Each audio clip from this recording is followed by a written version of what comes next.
Hello friends, आज मैं एक नया लॉजिकल क्वेश्चन लेके आया हूँ जो कि पीएचपी में है। फ्रेंड्स, इसमें आपको एक फिबोनाची सीरीज़ प्रिंट करानी है nth टर्म तक। मतलब कि अगर अब आपको एक फंक्शन बनाना है जिसके अंदर आप जो भी नंबर फंक्शन में पास करेंगे, जैसे आपने 10 पास किया तो 10 टाइम्स आपको फिबोनाची सीरीज़ प्रिंट करानी है। तो फिबोनाची सीरीज़ होती क्या है? फिबोनाची ये वर्ड इटालियन है। ये एक फिबोनाची सीरीज़ एक इटालियन मैथमेटिशियन ने दिया हुआ है। तो फिबोनाची सीरीज़ ये होती है फ्रेंड्स कि ये एक ऐसी सीरीज़ होती है जो अपने पीछे के दो नंबर्स को ऐड करते हुए चलती है आगे, जिसमें कि स्टार्टिंग के जो नंबर होते हैं वो 0 और 1 होते हैं। मतलब पहला नंबर 0 होगा, दूसरा नंबर 1। अब इन दो नंबर को जोड़ के तीसरा नंबर बनेगा। 0 + 1, तीसरा नंबर क्या हो गया? 1। फिर अब दूसरा और तीसरा नंबर आप जोड़ोगे, 1 + 1 क्या हो जाएगा? 2।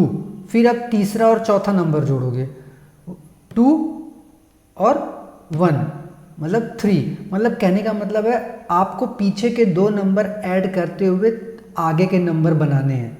और कितने बनाने हैं ये आपको फंक्शन में पास करना होगा। अगर आपको 10 नंबर शो करने हैं सीरीज़ में तो 10 पास करिए, 15 नंबर निकालने हैं तो 15 पास करिए। जितने नंबर आपको निकालने हैं फिबोनाची सीरीज़ के उतना आपको पास करना होगा उस फंक्शन में। तो चलिए फंक्शन बनाते हैं।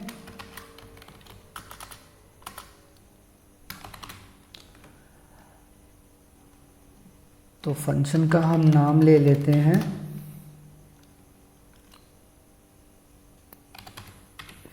फिबोनाची सीरीज़, और इसमें हम एक पैरामीटर पास कर देते हैं nth टर्म। nth टर्म का मतलब है कितने नंबर आपको सीरीज़ में प्रिंट कराने हैं। ठीक है, अब मैं आपको एक बार यहाँ समझा देता हूँ कैसे ये काम करता है। पहले आपके दो नंबर आपको पता होंगे, पहला नंबर 0, दूसरा नंबर 1।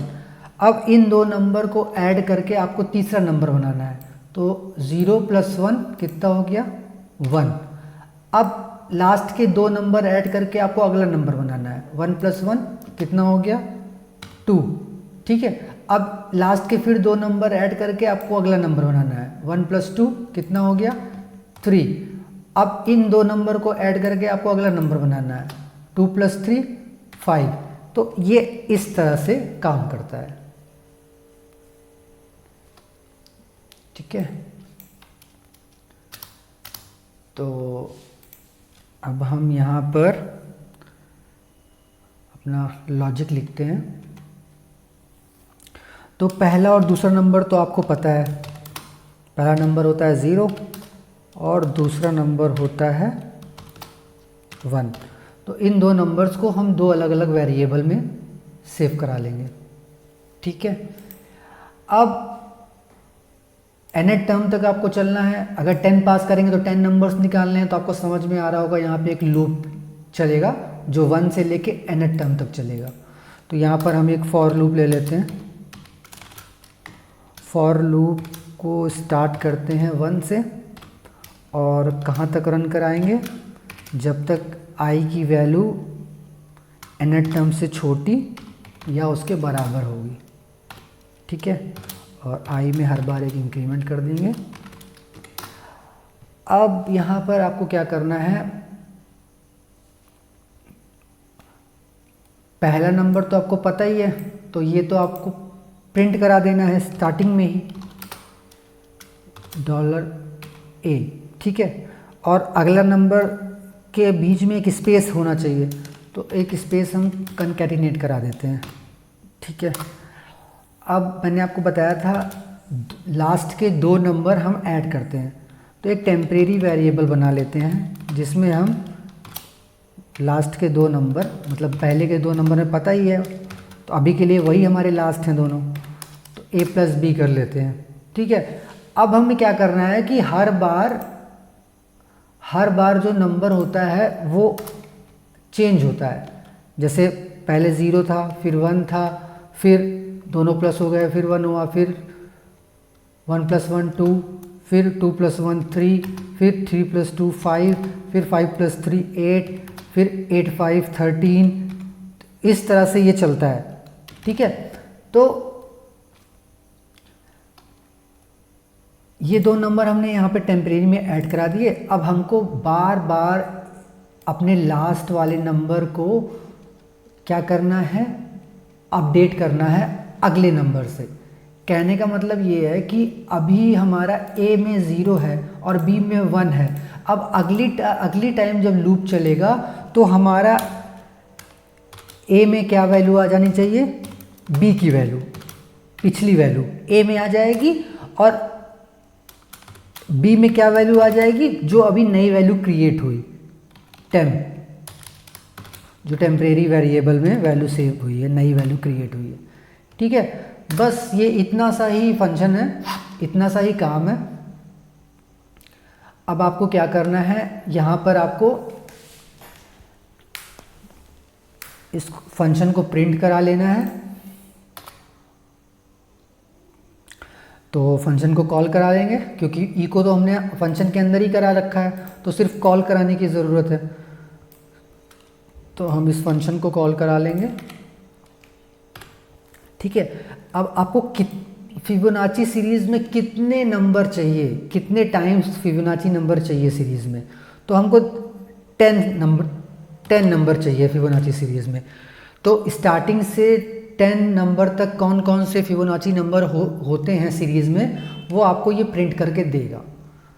तो जैसे 1 2 3 4 5 6 7 8, इसके आगे क्या होना चाहिए, 8 और 13 कितना हो गया, 21, ठीक है। और 21 और 13 34। तो 10 टाइम्स आपके ये इतने नंबर होने चाहिए। 10 नंबर्स यही हैं फिबोनाची सीरीज़ के, स्टार्टिंग के 10 नंबर्स यही हैं, यही आपको प्रिंट होना चाहिए अभी। तो हम इसको सेव कर लेते हैं, और ब्राउज़र में इसको प्रिंट कराने के लिए आपको अपना अपाचे सर्वर ऑन करना होगा। तो जैम्प पे अपना अपाचे सर्वर पहले ऑन कर लीजिए। अपाचे सर्वर ऑन हो गया। अब हम इसको ब्राउज़र में रन करके देखेंगे। ये देखिए फ्रेंड्स, आपका फिबोनाची सीरीज़ प्रिंट हो गया, 10 नंबर्स फिबोनाची सीरीज़ के अंदर, 1 2 3 4 5 6 7 8 9 10 हमने पास किया था। 10 नंबर इसने फिबोनाची सीरीज़ के निकाल के दे दिए। अब ये काम कैसे कर रहा है, मैंने आपको पहले ही समझाया। पिछले 2 डिजिट को ऐड करके अगला डिजिट बनता है। तो 0 + 1 कितना हो गया, 1, ठीक है। अब 1 + 1 कितना हो गया, 2। अब 1 + 2 कितना हो गया, 3। अब 2 + 3 कितना हो गया, 5। अब 5 + 3 कितना हो गया, 8। अब 5 + 8 कितना हो गया, 13। अब 13 + 8 कितना हो गया, 21। और 13 + 21 कितना हो गया, 34।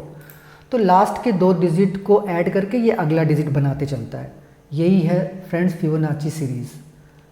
आई होप आपको ये फंक्शन समझ में आया होगा, इसका लॉजिक समझ में आया होगा। मैंने एकदम सिंपल वे में आपको समझाया है, और इसमें आप रिकर्शन फंक्शन का भी यूज़ कर सकते हैं, उससे भी इसको बना सकते हैं। बट मुझे ऐसा लगता है कि फॉर लूप हम अपने डेली लाइफ में ज़्यादा यूज़ करते हैं प्रोग्रामिंग में, तो इसलिए मैंने आपको इसको फॉर लूप से बना के दिखाया। और आपकी अगर कोई भी इसमें कन्फ्यूज़न है तो आप मुझे कमेंट करिएगा, मैं आपका कन्फ्यूज़न रिजॉल्व करने की पूरी कोशिश करूँगा। और अब मिलते हैं किसी अगले लॉजिकल क्वेश्चन में। Till then keep learning. Thank you.